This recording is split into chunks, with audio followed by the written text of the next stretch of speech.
نحمده ونصلي على رسوله الكريم أما بعد أعوذ بالله من الشيطان الرجيم بسم الله الرحمن الرحيم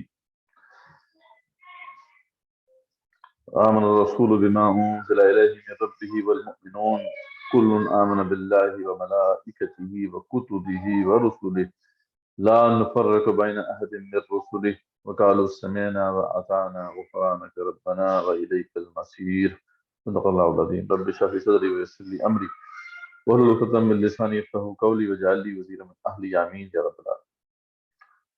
آج الحمدللہ ہمارا جو یہ ایمانیات کے حوالے سے جو کورس تھا اس کا آخری سیشن ہے، اور ہم نے ایمان کے جتنے بھی مختلف اراکین ہیں یا ٹینٹس ہیں ان کو اچھی طرح سمجھا۔ آج جو ایمانیات ستہ جو ہے اس کا آخری جو کمپوننٹ ہے ایمان بالملائکہ، اس کو ہم سمجھیں گے، اور ان پر ایمان لانا یقیناً ہمارے عقیدے کا حصہ ہے، ایمان کا حصہ ہے۔ کوئی اگر ملائکہ کو نہیں مانتا تو وہ مسلمان نہیں کہلایا جا سکتا، جیسے کہ دیگر ایمانیات کا معاملہ ہم نے اچھی طریقے سے ڈسکس کیا تھا۔ سورہ بقرہ کی جو آیت ہے 285، اسی کے ذریعے سے آپ اس کو سمجھ سکتے ہیں کہ سب سے بڑے رسول جو ہے ایمان لے کر آئے قرآن مجید پر، اور اس کے بعد پھر جو ہے جو بھی نازل کیا اللہ تعالیٰ نے ان کی طرف، اور پھر اہل ایمان بھی ایمان اس قرآن کے اوپر ایمان لے کر آئے، اور پھر سب جو ہے سب اس بات کا اقرار کرتے ہیں کہ ہم سب مانیں گے اس بات کو کہ اللہ تعالیٰ کو مانتے ہیں ہم، کل آمن باللہ و ملائکتہ، اور جتنے بھی ملائکہ ہیں ان کو بھی ہم مانتے ہیں، وہ کتب بھی کتابوں کو مانتے ہیں، رسولوں کو مانتے ہیں، السلام لا نفرق بین احد من رسول، ہم کوئی تفریق نہیں کرتے ان کے درمیان۔ وقالوا سمعنا واطعنا، اور انہوں نے کہا کہ ہم نے سنا اور اطاعت کی، غفرانک ربنا والیک المصیر، اور اللہ تعالیٰ تجھ سے جو ہے ہم اللہ اپنی جو خطاؤں کی کوشش مانگتے ہیں اور ہمیں تیری ہی طرف جو ہے لوٹ کر جانا ہے۔ تو اسی آیت کے روح سے یعنی بات بھی واضح ہو جاتی ہے، اسٹیبلش ہو جاتی ہے کہ ایمان بالملائکہ ہمارے عقیدے کا ایک لازمی جز ہے، جس کے بغیر ہمارا ایمان کمپلیٹ نہیں ہوتا۔ جیسے دیگر ایمانیات کا معاملہ ہم نے دیکھا تھا کہ اس کے دلائل بھی ہم نے دیکھے تھے کہ آخر یہ ایمانیات جو ہیں کو ہم کیوں تسلیم کر رہے ہیں۔ مجھے یاد رہے کہ ہم نے یہ بات واضح کی تھی پہلے ہی سیشن میں کہ ایمان سے متعلق یہ جو نظریہ جو ہے ہمارے درمیان پایا جاتا ہے کہ ایمان کوئی اندھا بہرا کوئی ایمان ہے، تو ایسی بات نہیں ہے۔ ایمان جو ہے وہ اس کا مطلب ہے اس طرح کسی حقیقت کو تسلیم کر لینا، اس کے وجود کو، کہ کوئی شک باقی نہ رہے۔ اس لیے ہم نے پھر دلائل بھی کیے، اور سب سے بڑی دلیل جیسا کہ ہم نے پہلے بارہا اس کو واضح کیا ہے، وہ قرآن کی شہادت ہے، قرآن کی ٹیسٹیمنی۔ اور یہ بات ہم جان چکے ہیں کہ قرآن کی ٹیسٹیمنی، قرآن کی شہادت کیوں کر سکتی ہے، کیونکہ یہ ایک معجزہ ہے، اور اللہ کا اس پر چیلنج موجود ہے کہ تم سمجھتے ہو کہ یہ اس میں تمہیں کوئی شک ہے یا یہ صحیح کتاب نہیں ہے، تو پھر اس جیسی ایک صورت تم بھی بنا لو۔ اور کیونکہ یہ چیلنج پورا نہیں ہو سکا تو اس لیے یہی ایک مبرہن دلیل ہے۔ ہمارے پاس اس کے علاوہ اور کوئی ذریعہ نہیں ہے اس بات کی تحقیق کا کہ ملائکہ ایگزسٹ کرتے ہیں یا نہیں۔ ہمارا نزدیک قرآن کی گواہی ہی وہ واحد ذریعہ ہے جس کے ذریعے سے ہم اس بات کی تصدیق کرتے ہیں۔ ٹھیک ہے، تو یہ اس کی انٹلیکچوئل بیسس ہوگی۔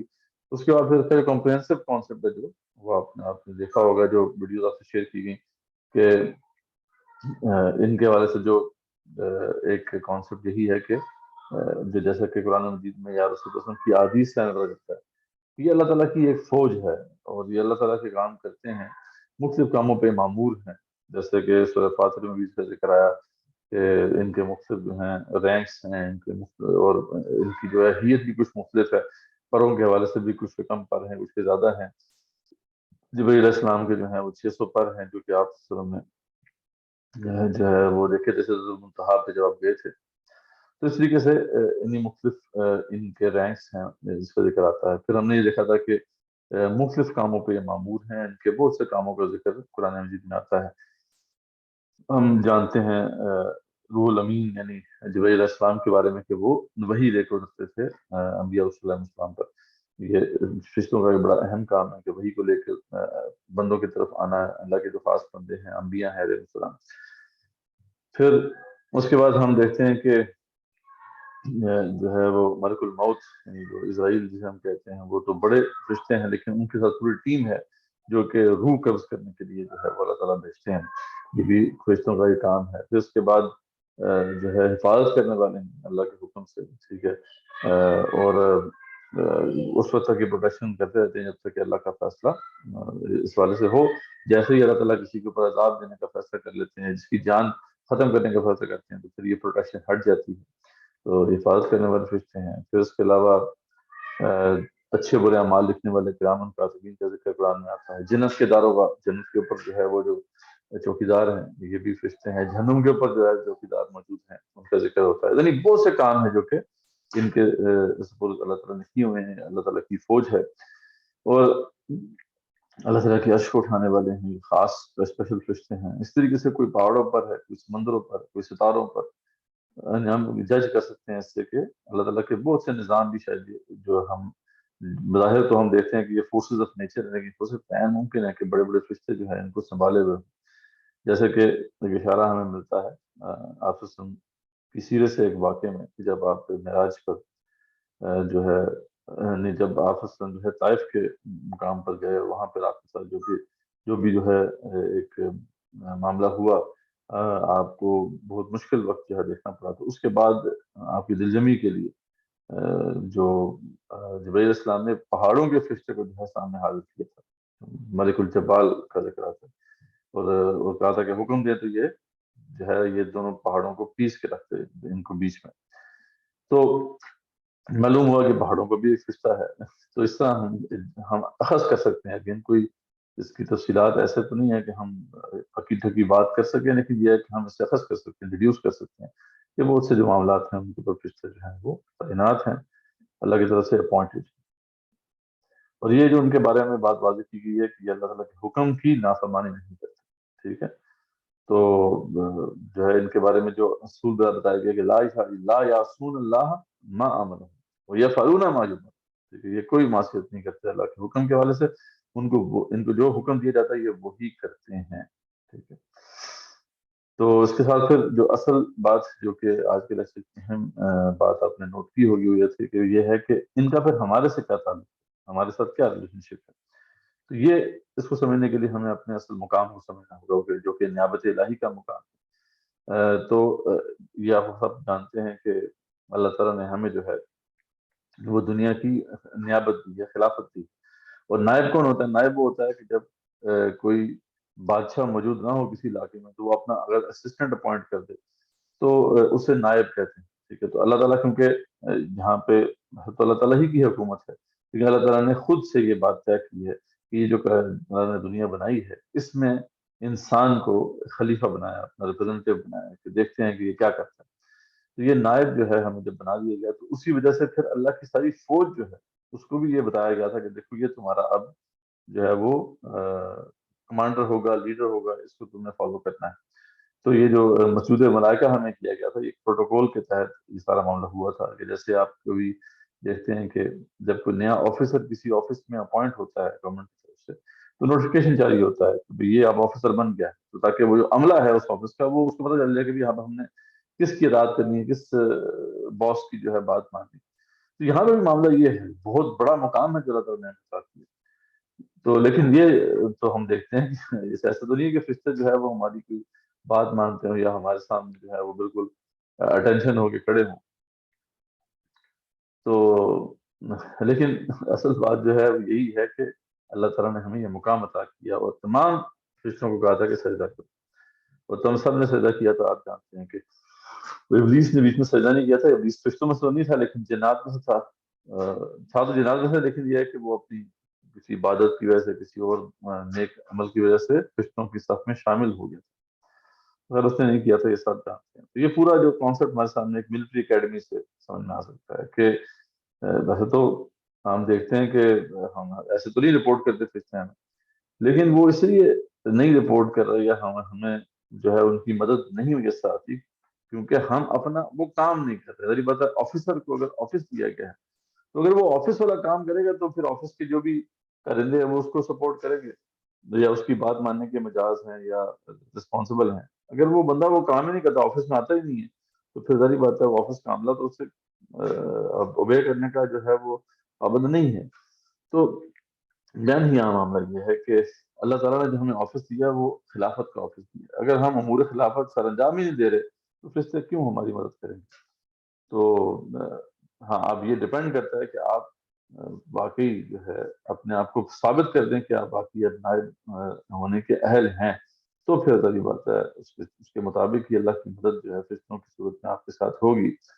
جیسے ہم نے جو ہے دیکھا ہے کہ ملٹری اکیڈمی میں کیا ہوتا ہے کہ تمام جو اس کے اندر ہائر ہوتے ہیں لوگ، وہ پوٹینشلی تو سبھی چیف بننے کے اہل ہیں یا کمانڈر یا بریگیڈیئر بننے کے اہل ہیں، لیکن ڈیپینڈ کرتا ہے کون کتنے اچھے طریقے سے وہ ملٹری اکیڈمی میں جو ہے اپنی پرفارمنس دیتا ہے۔ بالکل دنیا اسی طریقے سے دیکھا جائے تو اکیڈمی ہے یا مشکلات زندگی ہیں، وہ انسان کو ٹرین کرتے ہیں۔ اب اس کے اندر اب انسان اگر صحیح معنوں میں اپنے آپ کو جسٹیفائی کر دے کہ باقی وہ اس کا اہل ہے کہ وہ نائب بن سکے، تو پھر فرشتوں کی مدد جو ہے وہ ضرور ساتھ جو ہے یہاں پہ نصیب ہو جاتی ہے۔ تو محمد صلی اللہ علیہ وسلم کا معاملہ یہ دیکھیں کہ وہ تو غریبت چیف ہیں، وہ پورے جبرائیل علیہ السلام بھی ان کو رپورٹ کرتے ہیں، ٹھیک ہے، اور ملک الجبال کو بھی اس جو ہے جبرائیل السلام جو ہے انہوں نے لائن حاضر کر دیا تھا، تو وہ تو چیف ہے، ان کی حیثیت تو بہت بلند ہے۔ لیکن اس کے بعد مرد مومن جو ہیں ان کا بھی معاملہ دیکھیں گے، خاص طور پہ جب ہم خلفاء راشدین کا دیکھتے ہیں تو عمر بن خطاب رضی اللہ عنہ جو ہیں ان کے کئی ایسے واقعات ملتے ہیں جب انہوں نے باقاعدہ جو ہے وہ ایک حکم دیا، ٹھیک ہے، جیسے یا سار یا جبل، جب ساریہ کو انہوں نے کہا تھا کہ پہاڑ کی طرف آؤ، میدان جنگ جو تھا بہت میلوں دور تھا لیکن آپ کو میدان جنگ بھی دکھا دیا گیا اور آپ کی جو آواز تھی وہاں تک پہنچی۔ اب بڑی بات ہے کوئی فرشتے ہی ہوں گے جو جنہوں نے وہاں تک وہ بات پہنچائی، واللہ عالم۔ یعنی اور بہت سے ایسے سیناریوز موجود ہیں جناب صحابہ کرام کی زندگی ہیں ان کے اندر آپ کو نظر آتا ہے کہ ایسا انہونا واقعہ ہوا۔ ہم کیسے کہہ سکتے ہیں کہ فرشتے ہی ہوں گے جو کہ جنہوں نے ان کی مدد کی ہوگی، جیسا کہ اللہ تعالیٰ نے قرآن میں واضح کیا کہ غزوہ بدر میں بھی فرشتے نازل ہوئے اور غزوہ احد میں بھی فرشتے جو ہے ان کا نزول ہوا۔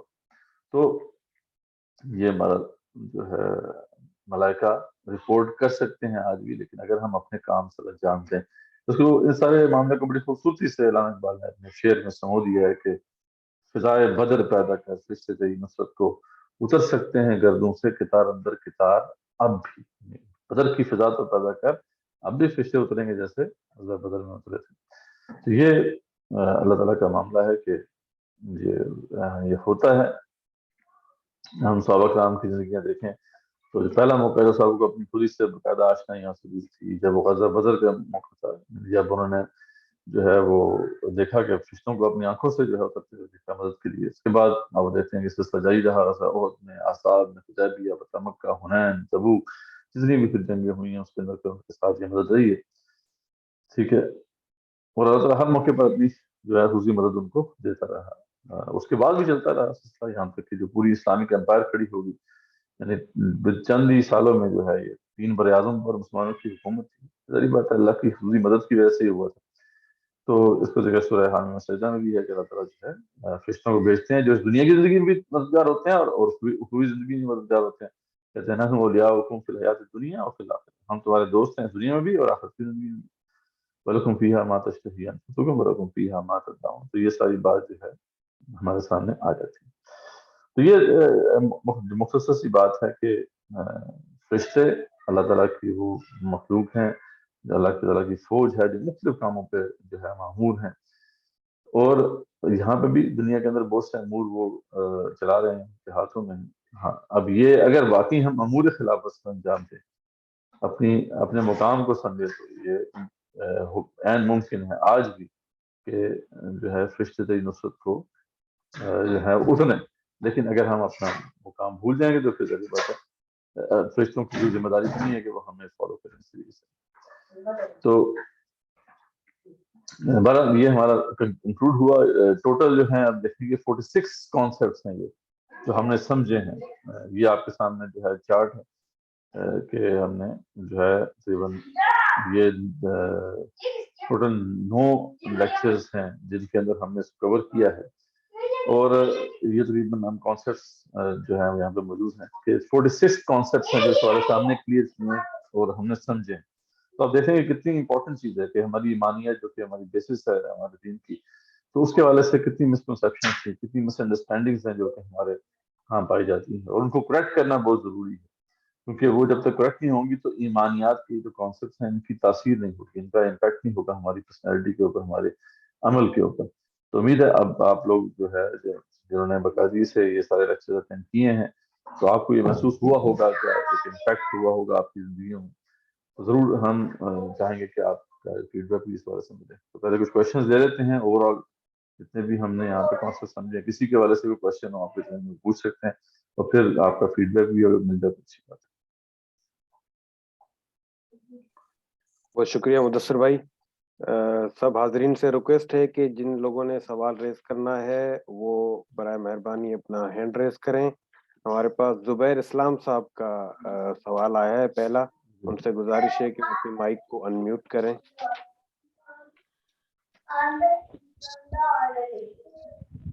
جی السلام علیکم. وعلیکم السلام ورحمۃ اللہ. جی میرا پہلا سوال ہے کہ یہ جس طرح ہم کہتے ہیں فرشتوں کے بھی کچھ درجے ہوں گے، جس طرح حضرت جبرائیل سردار ہیں یا کیا میکائیل ہیں، یہ اسرائیل اسرافیل، کیا پھر باقی فرشتے ان کے سبارڈینیٹس ہیں، یا ان کے اندر بھی ہائرارکی ہے، اس طرح کا کوئی سسٹم ہے؟ جی اس کا جو آیت ہے اس میں اگر آپ دیکھیں تو آپ کو پتہ چلتا ہے کہ جیسے واقعی اس کے اندر ان کے جو ہے نا کوئی رینکس ہیں. یہاں پہ جو آیت ہم نے تو شروع میں لکھی تھی اس میں یہ بات آتی ہے کہ الحمدللہ فاطر السماوات والارض جاعل الملائکۃ رسلا اولی اجنحۃ مثنی وثلاث ورباع. ٹھیک ہے. اب یہ جو مطلب ملٹیپل جو ہیں ان کے وہ جو بازو بتائے گئے ہیں، تو اب یہاں پہ جبرائیل السلام کے بارے میں پتا ہے کہ ان کے 600 بازو تھے. تو یہاں پہ بات ہو رہا ہے کہ 2 3 3 4 4. تو یہ یہاں سے اخذ کیا جا سکتا ہے. ان کے بارے میں ہم زیادہ نہیں جانتے، لیکن یہ کہ رینکس ہیں.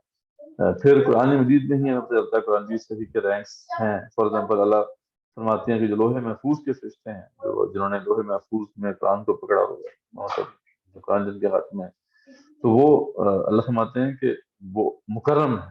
ٹھیک ہے. بِأَيْدِي سَفَرَةٍ كِرَامٍ بَرَرَةٍ. بہت ہی مکرم اور بہت ہی نیک فرشتے ہیں. تو اور لا يمسه الا المطهرون کا ذکر بھی آتا ہے سورہ واقعہ میں کہ پاک فرشتے ہیں. یعنی فرشتوں میں رینکس پر واضح نظر آتا ہے کہ کوئی رینکس نہیں ہے. اب وہ کیا ہے ہم ان کے بارے میں زیادہ تفصیل نہیں جانتے.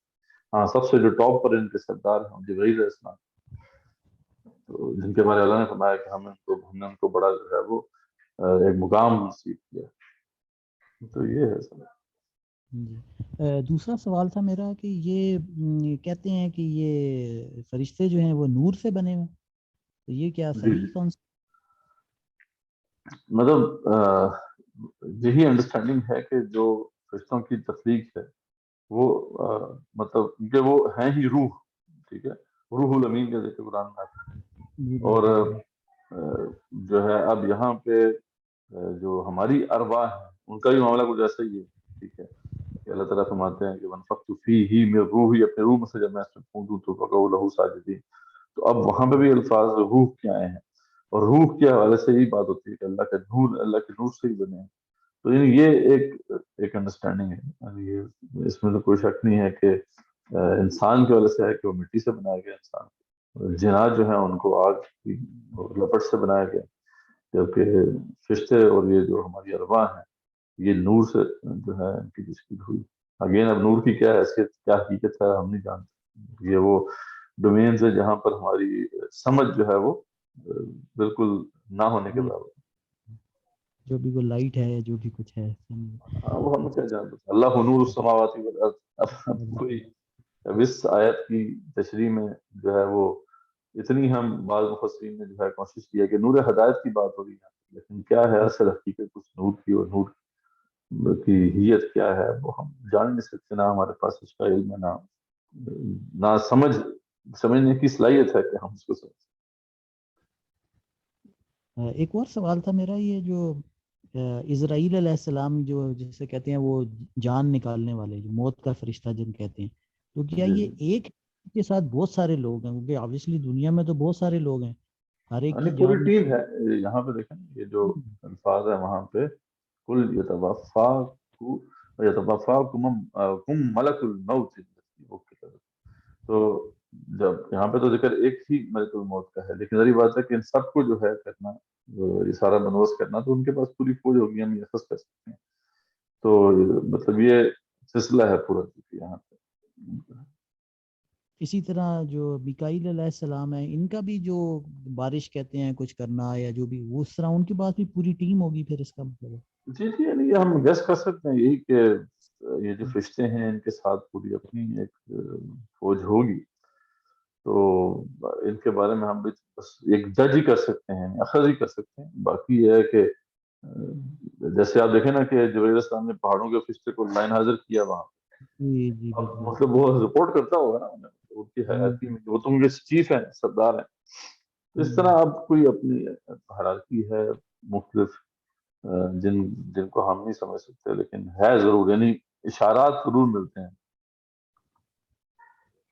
حضرت جبرائیل کے پاس جس طرح ہم کہتے ہیں جس طرح ڈسٹریبیوشن ہے کاموں کی، وہ صرف وہی لاتے تھے یا اس کے علاوہ بھی ان کے کچھ کام تھے؟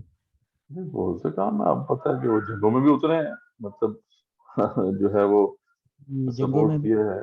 جی ہاں. جنگوں میں اترے ہیں، وہی لانا تو شاید مین ان کی ذمہ داری، لیکن وہ تو شاید چیف ہیں، اس وجہ سے ان کے وہ باقی ذمہ داریوں کو بھی دیکھتے ہوں گے.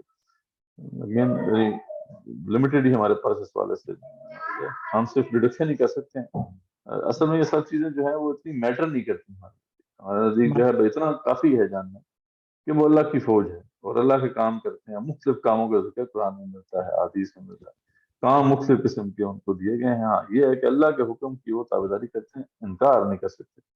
اور دوسرا ہے کہ ان کا ہمارے والے سے جو مقام ہے وہ کیا ہے کہ جو ہے ہمیں اللہ تعالیٰ نے ان پر فضیلت دی ہے اور ان کو ایک طرح سے ہمارے ساتھ لگایا ہے کہ وہ ہماری سپورٹ کریں اس دنیا کے اندر، اور وہ لگے ہوئے ہیں. یعنی ایک بندہ جو ہے یہ جو موقع بات ہیں جن کا ذکر یہاں پہ آ رہا ہے، یہ تو ہر بندے کے ساتھ ہے نا. مطلب اس میں جو پھر احادیث ہیں جو اس بارے سے تشریح ہے اس کی، اس میں ذکر آتا ہے کہ ان کو منہ کے اوپر ہے کہ فرشتہ تعینات ہے کہ ہمارے منہ میں کوئی موذی جانور نہ گھس جائے، اس کے اوپر وہ جو ہے وہ پروٹیکشن کی کوئی اور جگہ چیزوں پہ جو ہے پروٹیکٹ کر رہا ہے. تو ہمارے اوپر کوئی پتہ نہیں، ملٹیپل فرشتے جو ہیں ایک بندے کی حفاظت کے لیے جو ہے معمور کیے گئے. تو یہ تو پیدا حدیث میں ذکر ہے. ٹھیک ہے، موقع بعد جو محافظ فرشتے ہیں ان کے پاس، تو یعنی خود سے کہہ رہے کہ بہت سے کام ہیں ان کے. ہم مطلب یہ ہے کہ ایک مطلب جیسے لہو معقبات من بین یدیہ ومن خلفہ یحفظونہ من امر، ہر شخص کے آگے پیچھے، ٹھیک ہے، اس کے جو ہے یہ نگران فرشتے، محافظ فرشتے ہیں جو اللہ کے حکم سے اس کی حفاظت کرتے ہیں. اور جب تک موت نہیں آتی، موت آ جائے تو پھر وہ حفاظت ختم ہو جاتی ہے. تو یعنی مطلب بہت بڑی فوج ہے جو کہ یہ کام کر رہی ہے. تو ویسے بھی ہمارے لیے لگے ہوئے ہیں، لیکن یہ ہے کہ اگر آپ نے واقعی اللہ کے دین کے لیے آگے کام کیا، اللہ کے دین کے غلبے کے لیے، خلافت کے امور سے انجام دینے کے لیے کیا، تو اس کی مدد بھی ہوگی ان فرشتوں کی. جیسے کہ عمر بن خطاب کے ساتھ معاملہ تھا، ٹھیک ہے، میں نے آپ کو جو واقعہ بتایا یا سارے جبل، اس طرح کے اور بہت سے واقعات ہیں. نیل کا واقعہ ہے، نیل جب خشک ہو گیا تو وہاں پہ ابھی لوگوں کے عقائد خراب تھے، وہ تو یہ کہہ رہے تھے کہ اب تک ہم ایک نوجوان لڑکی نہیں ڈالیں گے تو نیل تو نہیں چلے گا. تو وہاں پہ عمر خطاب نے نیل کو خط لکھا. اب وہ ممکن ہے کہ وہ نیل پہ وہ فرشتہ ہوگا جو رہے نیل کا ذمہ دار ہے، نیل کو خط لکھا، اور یا ایھا النیل، او نیل، ٹھیک ہے، ان كنت تجری من عند اللہ فإن نسل اجراک من اللہ. اگر تو اپنی مرضی سے چلتا ہے، نہیں اگر تو اللہ کی مرضی سے چلتا ہے تو ہم تجھے حکم دیتے ہیں کہ چل پڑ. وَإِن كُنتَ تَجْرِي مِنْ عِنْدِكَ، اگر تو اپنے پاس سے اپنے مرضی سے چلتا ہے، لا حاجت لنا بک، تو جا دفع ہو، تیری ضرورت نہیں ہے، نہ چل. تو وہ خط بس ادھر ڈالنے کی دیر تھی، نیل چل پڑا. اب یہ کیا مطلب بات ہے؟ یہ فرشتوں کی وہ ساری جو ہے نا وہ سمجھ لیں کہ ہیلپ ہے. تو یہ ساری بات ہے کہ تو ہمیں سمجھنے ضرور چاہیے کہ اللہ تعالیٰ نے یہ مخلوق ہے اللہ کی، اللہ کے حکم کے مطابق کام کرتی ہے. ہاں ہمیں اللہ تعالیٰ نے پرولیج دی ہے کہ اگر ہم اس مقام پہ پہنچ جائیں تو وہ آپ کی سپورٹ کریں گے. یہ بس ہمیں سمجھنا ضروری ہے. باقی پہ ڈیٹیلز ہیں جو کہ کئی چیزیں ہم اخذ ہی کر سکتے ہیں، اس کی حتمی صورت ہمیں سمجھنا جو ہے وہ ہمارے لیے. جی جزاکم اللہ خیر.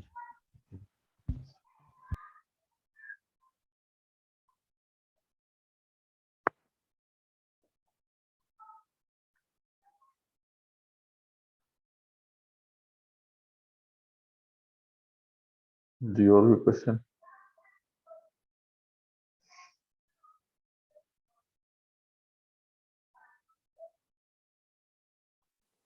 اچھا تھینک یو مدثر بھائی. سب کی اطلاع کے لیے عرض یہ ہے کہ کوئی بھی اگر آپ کو سوال اس سیشن سے یا پرانے سیشن سے بھی اگر ہے تو آپ کر سکتے ہیں، کیونکہ یہ بالکل ہمارا آخری سیشن ہے. تو آپ کے سوالوں کے جواب دیں گے تاکہ آپ کی جو کوئز ہے یا اسائنمنٹ ہے وہ آپ آسانی سے حل کر سکیں. انہی سوالوں کے اوپر مدثر بھائی ایک سوال ہے کہ جیسے یہاں پہ عموماً لوگ کہتے ہیں کوئی اچھا بندہ ہو تو کہتے ہیں یار یہ تو بالکل ہی کوئی فرشتہ لگ رہا ہے بندہ.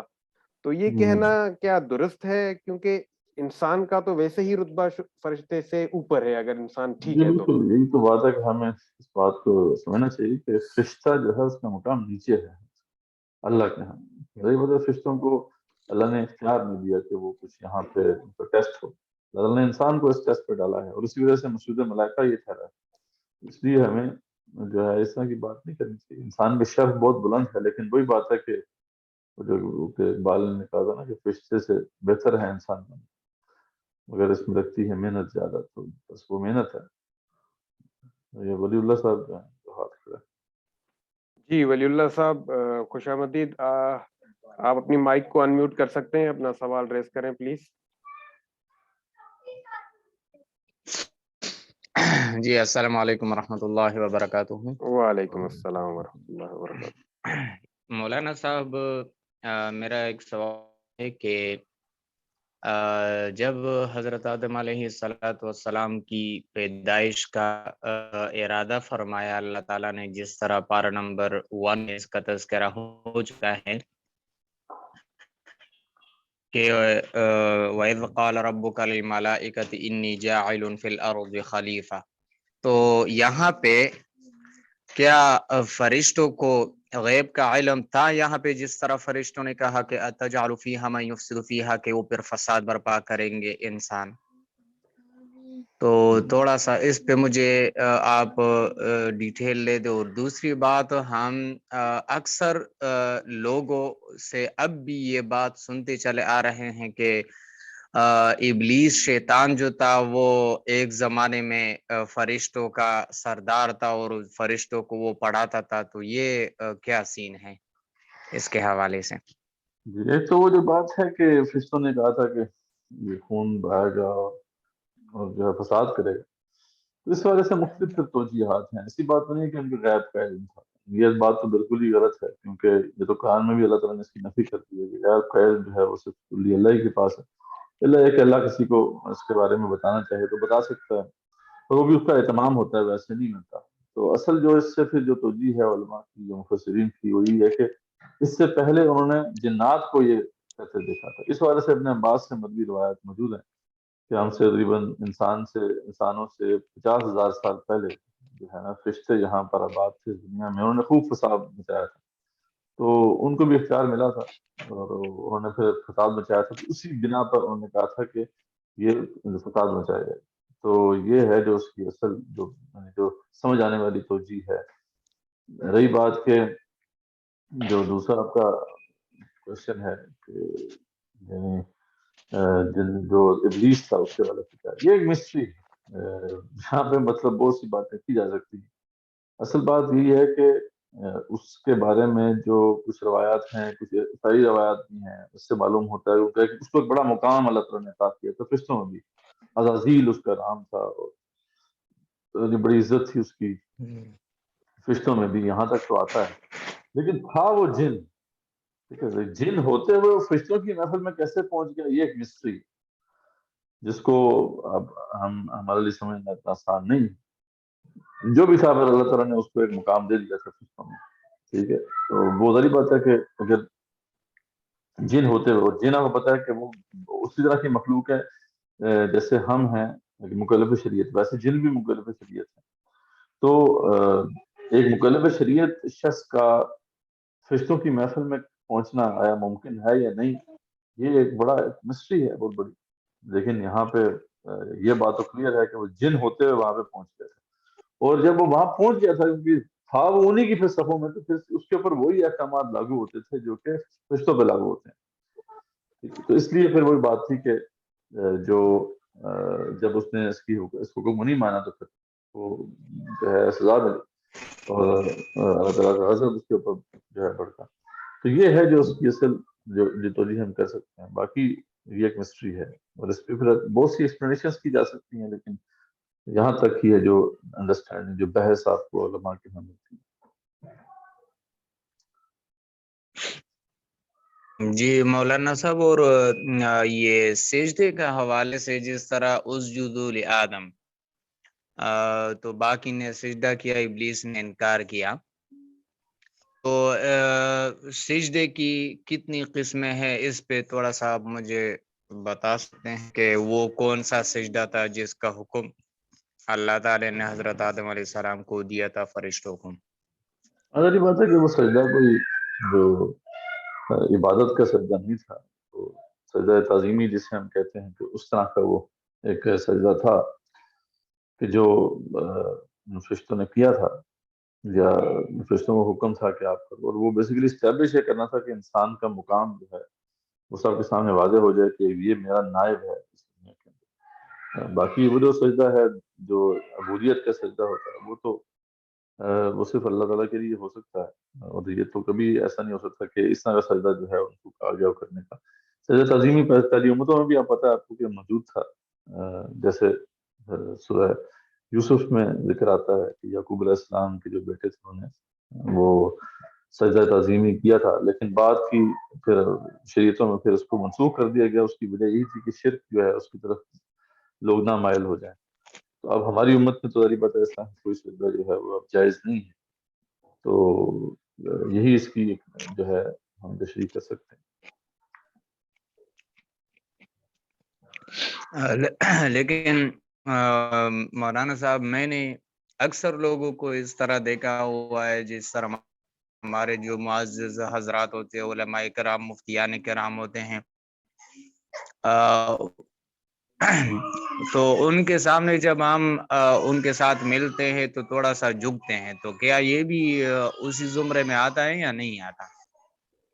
ہمارا چونکہ مقصد تو سجدے کا نہیں ہوتا نا، ہمارا مقصد سجدے کا نہیں ہوتا، بلکہ اس کے ادب و احترام کی وجہ سے کہ اللہ تعالیٰ نے اس کو اتنا بڑا مقام دیا ہے، اس ادب اور ہمارے جس طرح احادیث میں آتا ہے کہ لیس منا من لم یرحم صغیرنا ولم یعقر کبیرنا، ہمارے بڑوں کا احترام اور ادب جو نہیں کرتا وہ ہم میں سے نہیں ہے. تو ہم تو اس خاطر کہ ہمارا چونکہ دین اسلام کا بڑا ہے، اور ہم اسی بڑے پن کی وجہ سے، اس کا ادب و احترام کی وجہ سے تھوڑا سا جھکتے ہیں. حالانکہ ہمارا بھی کوئی اندرونی اس طرح سجدہ کرنے اور جھکنے کا یہ اہتمام نہیں ہوتا. تو کیا یہ شرک کے زمرے میں آئے گا یا نہیں آئے گا؟ ہاں نہیں، دیکھیں جہاں تک مسئلہ ہے اسلام کا جو مزاج ہے اس کا تو یہی ہے کہ اس طرح کی چیزوں سے دور رہنا چاہیے. لیکن یہ ہے کہ اصل بات ہے کہ سجدہ کیونکہ خاص ایکٹ ہے، خاص عمل ہے، تو وہ تو ہم بالکل بھی نہیں کر سکتے. اب دوسرا کوئی جیسا جھکنا ہے، کوئی آپ نے رسپیکٹ کی وجہ سے ہے، تو یہ اس کا حکم میں نہیں آتا. لیکن بعض کے ہاں یہ بعض مباحث میں یہ بات آتی ہے کہ ایون رکوع جو ہے، اب رکوع بعض جو کلچرز ایسے ہیں جہاں پہ رکوع کا ایک مزاج ہے، تو وہ رکوع بھی نہیں ہونا چاہیے، رکوع بھی خالص اللہ کے لیے. ہاں اتنا جھکے کہ وہ رکوع کی حالت میں بن جائے، رکوع اور سجدے کی حالت میں نہ ہو. تو بعض جو ہمارے اسکالرز انہوں نے رکوع کو بھی اس میں شامل کیا. ٹھیک ہے. اس طرح پھر اور جو اسٹرکٹ علماء ہیں وہ تو پھر اس قیام کو بھی اس حالت میں کرتے ہیں. ٹھیک ہے، کہ وہ بھی جو ہے اس کے اسلام کی مزاج کے خلاف ہے. لیکن وہ بہت کم شاذ آ رہا ہے. زیادہ یہی ہے کہ سجدہ جو ہے وہ خاص طور پہ سجدہ اور رکوع کی حالت ہی. باقی یہ ہے کہ اگر ایک ادب کے ساتھ کر رہے ہیں تو وہ اس کی اجازت ہے. یعنی یہی انڈرسٹینڈنگ ہے. لائک اس پہ کوئی اور تفصیل اگر میرے سامنے ہو تو میں آپ سے شیئر کر دوں گا، لیکن یہی ابھی تک کی جو انڈرسٹینڈنگ ہے.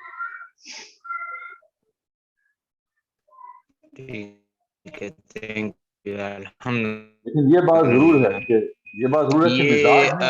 یہ قدر کے حوالے سے اس میں یہ بات ہمارے ذہن میں مزاج یہ نہیں ہے اسلام کا کہ جھکنا بھی مطلب مزاج اسلام کا یہ کہ آپ صلی اللہ علیہ وسلم کے سامنے کبھی اس طرح کی بات ہوئی تو آپ نے منع کرنا. تو اسلام کا مزاج اس طریقے سے جی نہیں ہے کہ ہم یہ بھی کریں. ہمیں رسپیکٹ اپنی جگہ پہ ہے، لیکن یہ ہے کہ ہمیں یہ چیز اس کا خیال رکھنا چاہیے.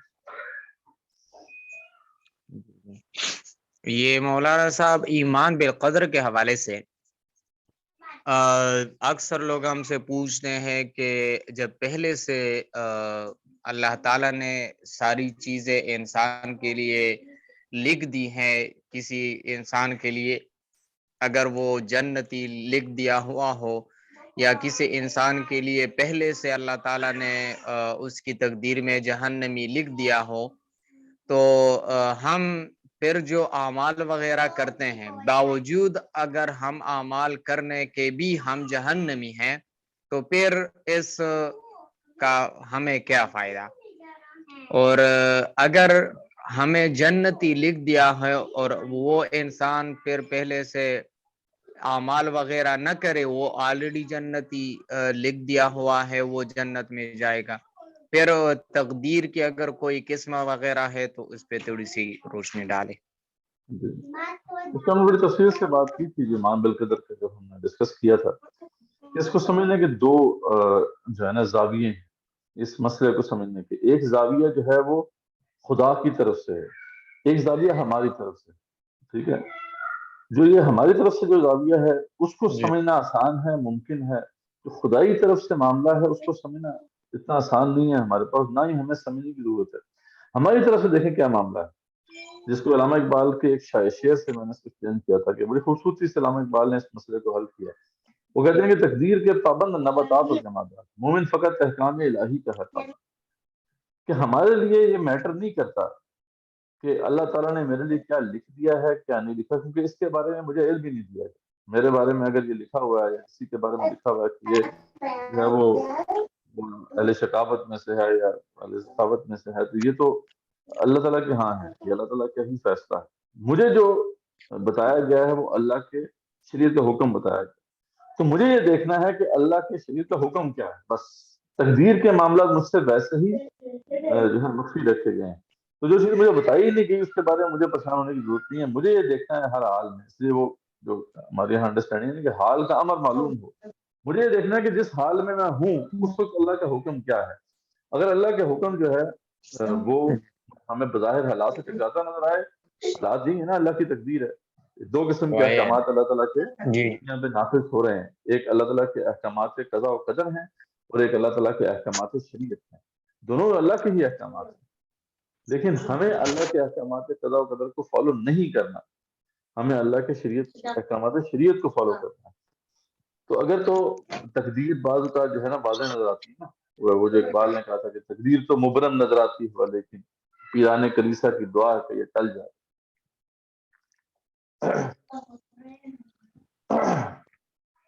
تو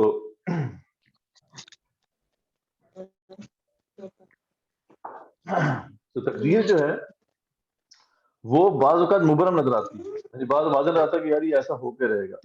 ایون دین یعنی اس وقت بھی ہمیں یہ دیکھنا ہے کہ اللہ کی شریعت کا حکم کیا ہے، ہمیں بس اس کو فالو کرنا ہے. یہ سمپل طریقہ ہے اس کو حل کرنے کا جو علامہ اقبال رحمۃ اللہ نے بتا دیا. دوسرا جو راستہ ہے جو اللہ کی طرف سے معاملہ ہے کہ وہ بہت ہی گمبھیر ہے. وہ اتنا تو ہمیں پتا ہے کہ اللہ کی طرف سے اختیار ہمیں دیا گیا اور اللہ تعالیٰ ظلم نہیں کرتا. اللہ کبھی بھی اللہ ظلم نہیں کرے گا، اللہ عدل سے ہی عدل ہی کرتا. تو یہ ہو نہیں سکتا کہ اللہ تعالیٰ ہمیں اگر اختیار دے اور اس کے مطابق ہمیں جو ہے اگر اس کے مطابق حساب کتاب کرے تو اس کے علاوہ کوئی بات ہو. یہی ہوگا کوئی اللہ کے ہاں معاملہ. صرف ایک حدیث ہے جس سے پھر اس مسئلے کا حل تھوڑا سا ملتا ہے، جس کا ذکر بھی ہم نے کیا تھا امام بقدر میں، کہ جب یہ شام کے علاقے میں تعاون پھیل گیا، ٹھیک ہے، تو آپ کو پتا ہے کہ عمر بن خطاب ملنے گئے تھے وہاں پہ، ابو عبیدہ بن جراح اور دیگر صحابہ موجود تھے وہاں پر. تو جب ان کو عمر بن خطاب کو معلوم نہیں تھا کہ وہاں پہ تعاون پھیلا ہوا ہے، تو وہ لوگ جو تھے ابو عبیدہ بن جراح وغیرہ، یہ باہر آ کے انہوں نے آپ کو یہ بات بتائی تھی کہ اب آپ دیکھ لیں کہ آپ نے جانا ہے یا نہیں جانا شام میں. تو اس پہ عمر خطاب نے جو ہے بڑی بحث کرنے کے بعد یہ فیصلہ کیا کہ وہ نہیں جائیں گے. تو اس پہ ابو عبیدہ بن جراح جو تھے وہ ناراض ہو گئے تھے، انہوں نے کہا کہ آپ اللہ کی تقدیر سے بھاگ رہے ہیں. تو اس پہ عمر خطاب نے کہا تھا کہ ایک تو ناراض ہوئے تھے ان کے اوپر کہ ابو عبیدہ آپ نے ایسی بات کی ہے، ہاں میں اللہ کی تقدیر سے بھاگ رہا ہوں، لیکن اللہ کی تقدیر سے اللہ کی تقدیر کی طرف بھاگ رہا ہوں. میرے اس وقت اللہ تعالیٰ نے میری دونوں تقدیر رکھی ہیں، میں چاہوں یا نہ چاہوں، ٹھیک ہے، کیونکہ مجھے اختیار ہے، میں چلا جا بھی سکتا ہوں، نہیں بھی جا سکتا. تو اس لیے میرے لیے اللہ تعالیٰ نے دونوں تقدیریں لکھی ہوئی ہیں. تو یہ عین ممکن ہے کہ جو تقدیر لکھی ہوئی ہے اس میں آپشنز بھی لکھی ہوں. جیسے علامہ اقبال نے بھی اس پہ رائے کا اظہار کیا ہے کہ ہو سکتا ہے کہ ہر لمحے ہمارے لیے صرف ایک تقدیر نہ لکھی ہو، ملٹیپل تقدیریں بھی ہمارے لیے لکھی ہوں، اور اسی سے پھر ہمارے لیے اختیار جو ہے وہ ثابت ہوتا ہے. لیکن اگین یہ بحث فلسفیانہ ہے اور بڑی گہری ہے، اور اس میں جو ہے نا وہ ہم راستے سے بھٹک بھی سکتے ہیں. صحیح طریقہ یہی ہے جو دوسرا علامہ اقبال نے ہمیں بتا دیا ہے، اور وہ میں سمجھتا ہوں بیسٹ انڈرسٹینڈنگ ہے کہ مجھے جب اس کے بارے میں بتایا ہی نہیں گیا، نہ میں اس کا مکلف ہوں، تو اس کے بارے میں مجھے ٹینشن نہیں لینے کی ضرورت کیا ہے. میں تو یہ دیکھوں گا اللہ کی شریعت کا حکم کیا ہے، بس اس کے مطابق مجھے چلنا ہے. باقی اللہ جانتا ہے، اللہ کی تقدیر بہرحال غالب ہو کے رہے گی، یہ ہمیں یقین ہے، اس کا یقین ہمیں ہونا چاہیے. آخرکار اللہ کی تقدیر غالب ہو کے رہے گی، لیکن مجھے وہ کرنا ہے جو مجھے حکم دیا گیا. تو یہ اس کی اصل میں اس کی وضاحت ہے جو علامہ اقبال کی توسط سامنے والی. جی جزاکم اللہ خیر الجزا. شکریہ محمد ولی اللہ صاحب. اور کوئی ہمارے دوست اگر کوئی سوال ریز کرنا چاہ رہے ہیں تو اپنا ہاتھ ریز کریں تاکہ ان کا سوال لیا جا سکے.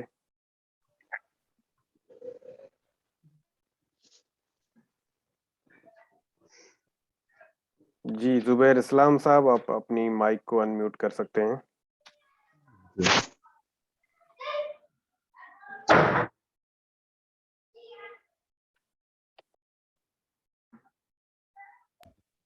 جی زبیر اسلام صاحب.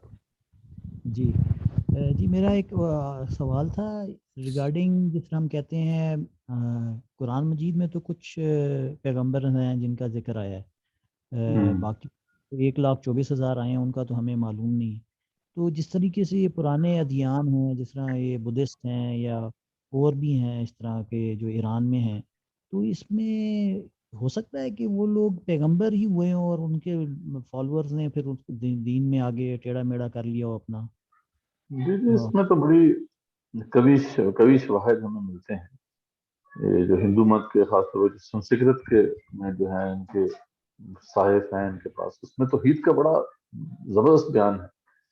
اکثر ڈاکٹر ذاکر نائک بھی اس کی وضاحت کرتے ہوتے ہیں. جی بالکل. تو پھر آپ اگر ان کی بدھ مت کی بھی اگر تعلیمات دیکھیں تو اس کے اندر بہت سے ایلیمنٹس آپ کو ملتے ہیں کہ جو اسلام کے مطابق ہیں.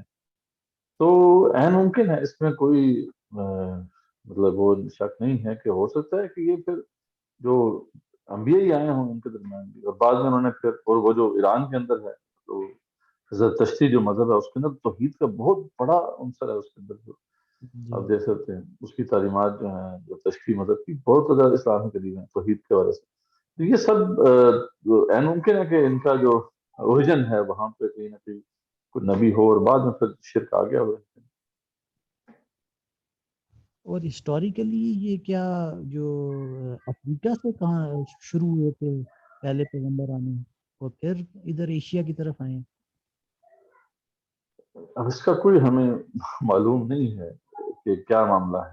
لگتا ہے ایسے اگر تو ہم کچھ اشارے کنائے جو ہیں ان کو جوڑیں تو لگتا یہ ہے کہ یہ جو انبیاء کا جو سلسلہ ہے یہ وہیں سے شروع ہوا ہے.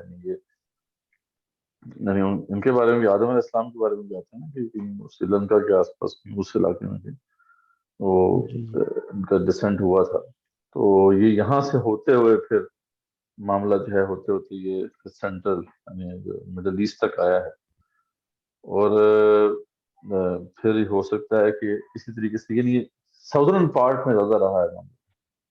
ایون کہ جو ساؤتھ امریکہ جو ہے اس کے اندر بھی بہت سے ایسی تعلیمات ہیں ان کے ہاں کے جو جن میں نظر آتا ہے کہ خیر کا عنصر ہے. لیکن جو ناردرن ایریاز ہیں وہاں پہ جو دیکھیں اگر معاملات تو بڑے عجیب نظر آتے ہیں کہ وہاں کوئی لگتا نہیں ہے کوئی یہاں پہ کوئی یعنی نبی آیا ہو. بعض لوگ انالیسس اس لیے کرتے ہیں کہ یہ جو ناردرن قومیں یاجوج ماجوج ہیں ان کے اندر خیر کا عنصر ہی نہیں. تو یہ ایک بڑی یعنی وہی بات ہے کہ تاریخی لحاظ سے آرکیولوجیکلی اگر دیکھا جائے اور کچھ اشارے سمجھے جائیں تو پھر اس طرح کی بات کچھ اس کی پکچر سی سامنے کھول کے نظر آتی ہے، لیکن اگین کو حتمی بات ہم کچھ نہیں کر سکتے. اور جس طرح طوفان نوح آیا تھا یہ کیا پوری دنیا میں آیا تھا یا کسی خاص علاقے میں ہی آیا تھا صرف؟ جہاں تک مسئلہ جو آرکیولوجیکلی جو چیزیں ہمارے سامنے آئی ہیں اس سے معلوم نہیں ہوتا ہے کہ یہ پوری دنیا پہ تو نہیں آیا تھا، نہ ہی ایسا کوئی امکان ہے کہ پوری دنیا پر ہی آیا. ہاں لیکن یہ ضرور ہے کہ اس وقت دنیا کی جو آبادی تھی ایون کہ جانوروں کی بھی، وہ بھی اسی ایریا تک محدود تھی، یعنی اس سے آگے وہ ابھی جانور بھی نہیں پھیلے تھے. تو یہ بات ہے، یہاں سے بھی جو لائف کا اوریجن ہے وہ بھی کہیں سے ہوا ہے، کوئی اس علاقے سے. اور پھر بعد میں یہ میسوپوٹیمیا کا علاقہ بنتا ہے، یہ سارا جو نا جو افریقہ اور عراق کا جو علاقہ بنتا ہے، اس سے پہلے جو ہے وہ ہند کی سائڈ پہ ہوگا معاملہ. تو وہاں سے جو اوریجن ہوا ہے اسپیشیز کا، یعنی جو اللہ تعالیٰ نے پھیلانا شروع کیا، پھر وہ اس وقت پوری دنیا پہ نہیں پھیلا تھا غالباً. تبھی وہ دو جوڑے رکھنے کی بات کی گئی، اس کی پھر توجہ تبھی ہو سکتی ہے. پھر جوڑے ورنہ اب نہ رکھتے، اگر تو ساری جو ہے نسل حیوانوں کی بھی ختم ہونی تھی، یہی خطرہ تھا نا، تبھی دو جوڑے بھی رکھے ساتھ ساتھ. تو اس لیے ہو سکتا ہے کہ اس وقت تک جو جانور بھی وہیں سے پھیلنا شروع ہوئے اور آہستہ آہستہ پوری دنیا میں پھیل گئے. تو کیونکہ جو آرکیولوجیکلی دیکھا گیا فائنڈنگز ہیں اس کو تو یہ ہوتا ہے کہ یہ پوری دنیا میں آنا اس کا امکان نہیں ہے. ہاں اس ایریا میں ہی وہاں پہ آیا تھا، لیکن پھر حیات بھی اسی ایریا میں زیادہ تر، خاص طور پہ جو اینیمل لائف ہے وہ اسی ایریا میں موجود تھی. جی جی شکریہ بہت بہت.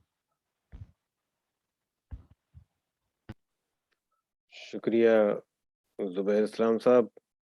اور کوئی ہمارے دوست جن کا اگر کوئی سوال ہے تو ہم اس کو لیں. باقی آپ سب سے ریکویسٹ یہ ہے، جی مس ارسلان صاحب نے ہاتھ ریز کیا، ان سے گزارش ہے کہ اپنی مائک کو انمیوٹ کریں.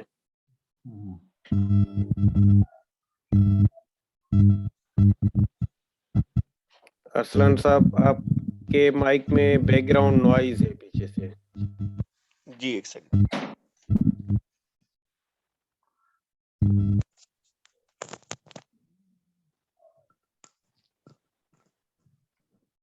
جی جی ارسلان صاحب.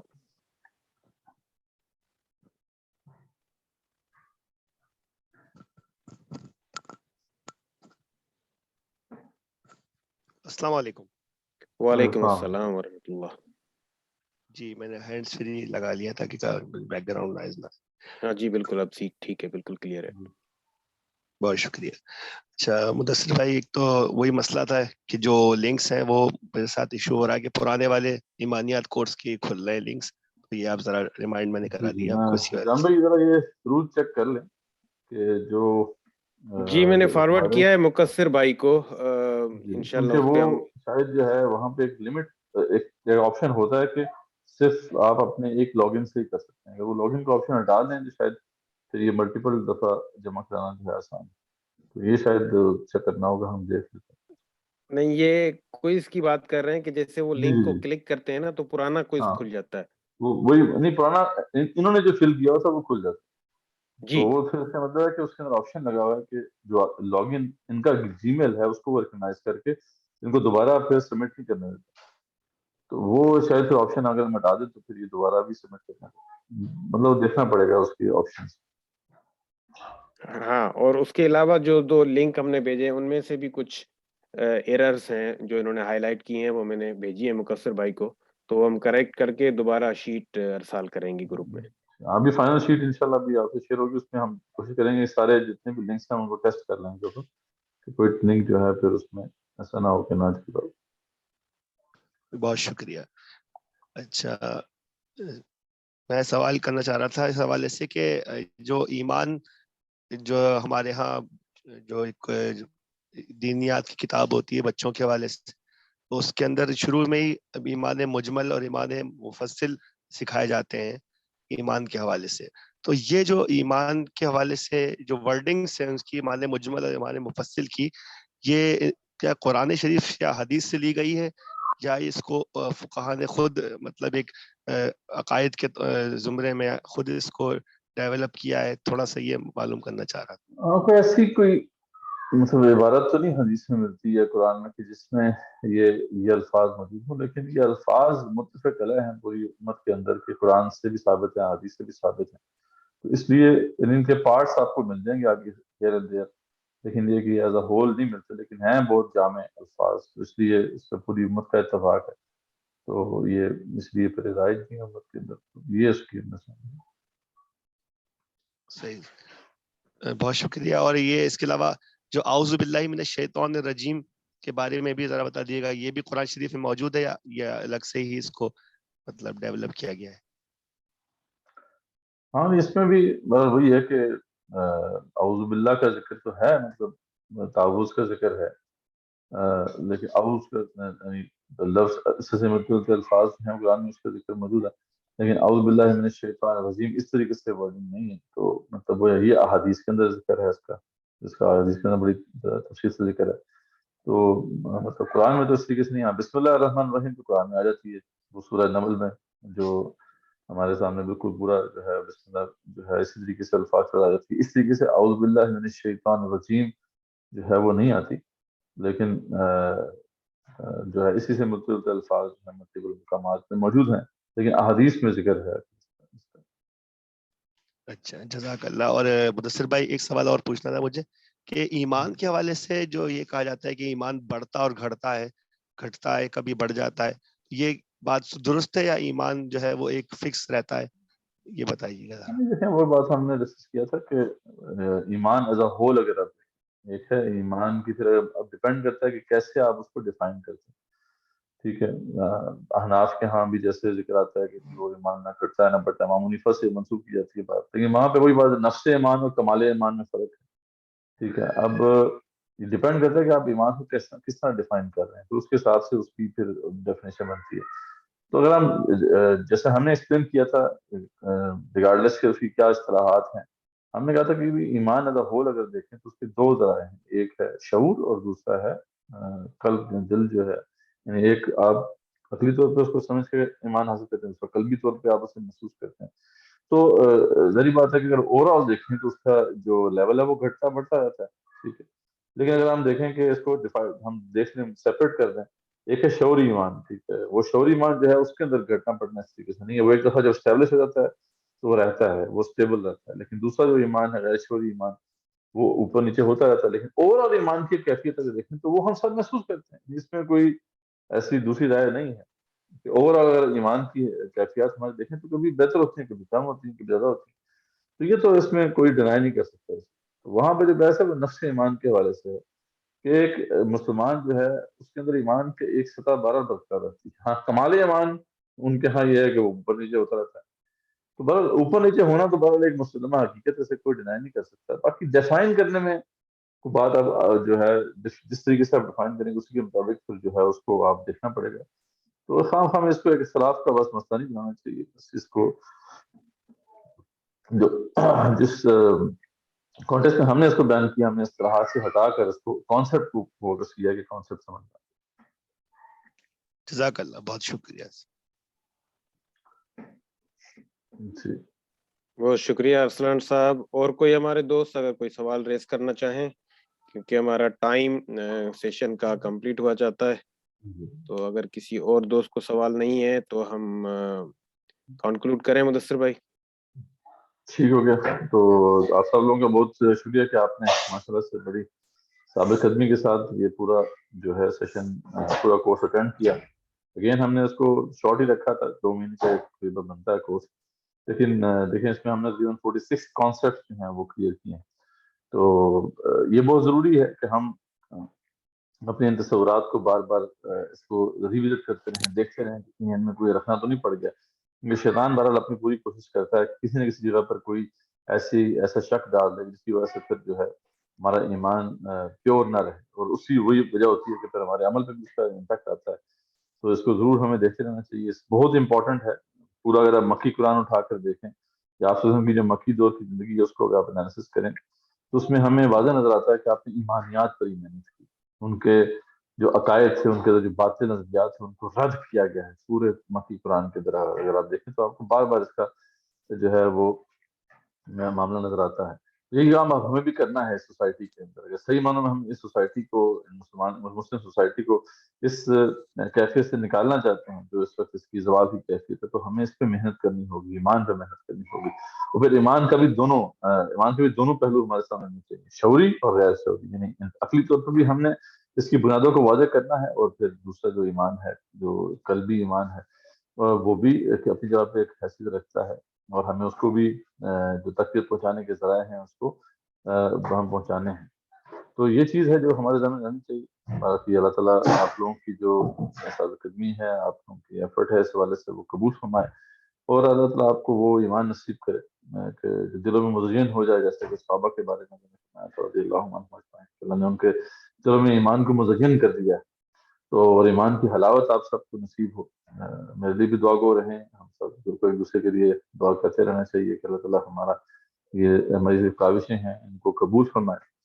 تو بس یہ کچھ آخری بات تھی، اور آگے انشاءاللہ آپ کو 2 ہفتے کا شاید ٹائم ہم دیں گے، جس میں باقی جو آپ اسائنمنٹس ہیں، کوئز ہیں، ان کو ضرور سبمٹ کریں، اور پھر انشاءاللہ ہم اس کے بعد جب رزلٹ بنے گا تو سرٹیفکیٹ ڈسٹریبیوشن ہوگی. اگین سرٹیفکیٹس تو ایک علامت ہی ہے کہ آپ لوگوں میں سے جنہوں نے اچھا کیا ان کو ایکنالج کیا جائے، لیکن اصل میں یہ ضرور ہمیں آپ فیڈ بیک دیجیے کہ آپ نے اس سے کیا سیکھا، تو کیا چیز تھی جو آپ کو اس سے پہلے نہیں معلوم تھی، اور اس نے آپ کی زندگی پر کیا اثر ڈالا. یہ بہت قیمتی ہے ہمارے لیے آپ کی رائے، اور ضرور اپنے طور پہ ہم بتائیں کہ اس سے بہتر ہم کیسے کر سکتے ہیں، کیا چیز اس کے اندر ہم جو ہے وہ ایسی کر سکتے ہیں جس سے یہ کورس زیادہ بہتر ہو سکے. تو یہ ضرور ہم آپ کے فیڈ بیک منتظر رہیں گے، اور انشاءاللہ پھر آپ سے بات ہوگی. پھر اگلے جو ہے ماڈیول کی طرف ہم جائیں گے کہ اس سے جو نیکسٹ کورس ہے وہ بھی انشاءاللہ ابھی ہمارا آنے والا ہے 2 ہفتوں میں، تو اس میں بھی ضرور آپ شیئر کریں. جب ایمانیات کلیئر ہو گئی ہیں تو اب آگے بڑی بات تو دیکھنا یہ ہے کہ اللہ کا ہم سے مطالبات دین کیا ہے، اور پھر اس والے سے آج کے دور میں جو دیگر ایشوز ہیں ان کو کیسے ہم ایڈریس کر سکتے ہیں. تزکیہ نفس کا قرآنک ماڈل کیا ہے، یہ سب تفصیلات انشاءاللہ آپ اس کے نیکسٹ ماڈیول میں وہ ہم انشاءاللہ کرائیں گے. اس کے لیے ضرور آپ رجسٹر کیجئے تاکہ یہ جو ہے آپ کا جو دین کا پورا کانسیپٹ ہے وہ آپ کے سامنے کھل کے واضح ہو جائے. تو انشاءاللہ آگے اور بھی دیگر جو کوشش چل رہے ہیں اس والے سے آپ کو انفارمیشن ملتی رہے گی. باقی انشاءاللہ پھر آپ سے بات ہوگی. اسی طرح ہم ختم کرتے ہیں. ربنا تقبل منا انك انت السميع العليم واخر دعوانا الحمد لله رب العالمين الصلاه والسلام على رسوله وعلى اله وصحبه اجمعين برحمتك يا ارحم الراحمين.